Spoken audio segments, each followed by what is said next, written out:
Meghan Markle et le prince Harry ont été vus ensemble à New York il y a quelques jours, mais le langage corporel de Meghan a été décrit comme un pouvoir en solo. Meghan Markle, 40 ans, et le prince Harry, 37 ans, ont été vus ensemble à New York assistant au concert Global Citizen Live à Central Park et visitant plus tard une école à Harlem. L'expert en langage corporel Judi James a expliqué en exclusivité à Express.co.uk comment les gentils gestes de Harry envers sa femme n'ont pas été rendus.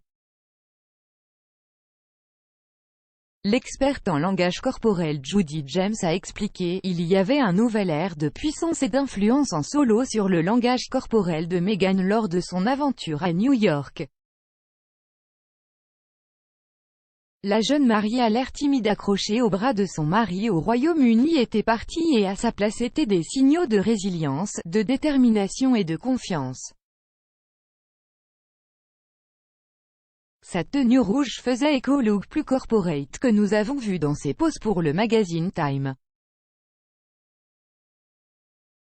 En marchant devant Harry ici, elle a l'air complètement en mode PDG et elle portait même un dossier dans son bras le plus proche de Harry pour donner un ton plus professionnel, a expliqué Judi.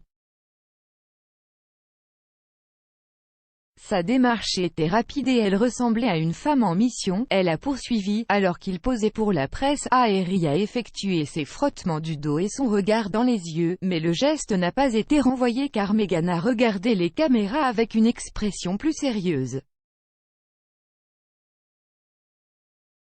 Même quand Harry offre une main alors qu'elle monte l'escalier en talons, elle a l'air déterminée à rendre la descente libre de toute aide.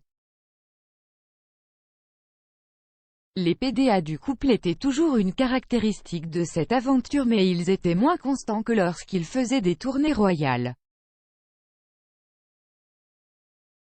Judi a expliqué, ici, ils semblaient moins fortement liés ensemble, même lorsque Meghan est montée sur scène dans une robe droite blanche qui aurait pu signaler un retour au double acte romantique, elle se tenait sur scène avec son micro dans la main droite.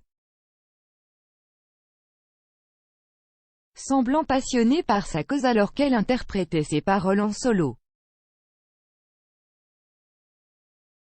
Elle a poursuivi, la couronne a crié son approbation quand Harry a fait référence à ma femme. Cela a provoqué un PDA où Meghan a placé sa tête sur son épaule alors qu'ils se serraient les mains. Ces rituels ont montré que l'amour et l'intimité sont encore très vivants dans le mariage. Mais Meghan a mérité son étiquette la plus influente et son langage corporel suggère qu'elle le prend très au sérieux. La précédente sortie du couple à New York, en visite au One World Observatory, a été qualifiée de « maladroite ». Le langage corporel suggérait que Meghan ignorait le besoin d'être rassurée de Harry.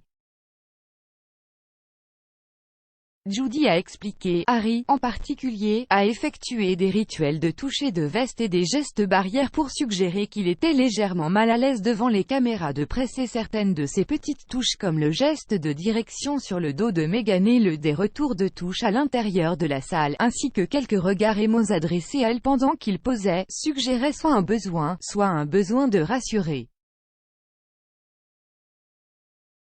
Le manque de réponse de Meghan a une occasion à suggérer que les nerfs de la première sortie l'avaient peut-être également affectée, a-t-elle poursuivi. À part quelques petits sourires et des vagues basses pour les fans, le couple avait l'air inhabituellement maladroit pour la plupart des poses, a ajouté Judi.